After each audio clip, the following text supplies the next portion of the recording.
Hello guys, welcome back to our channel One to Step. Today in this video I'm going to teach you how to fix your Instagram story if it is repeating glitch. So as you can see here, my Instagram is working all fine, and you can see here I posted a story here and it isn't repeating itself. So for this you need to open your Wi-Fi settings, and as you can see my Wi-Fi is working all fine and has a stable connection.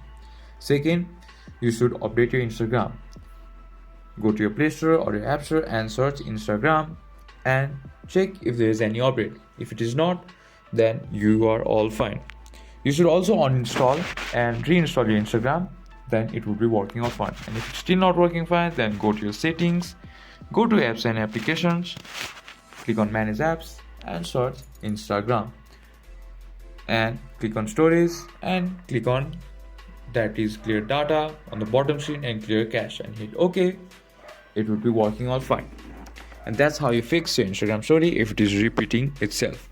If you find our video helpful, please leave a like and don't forget to subscribe our channel. Click the bell icon button to get updates on our new videos and drop a comment for reviews and more contents like this. Thank you for watching.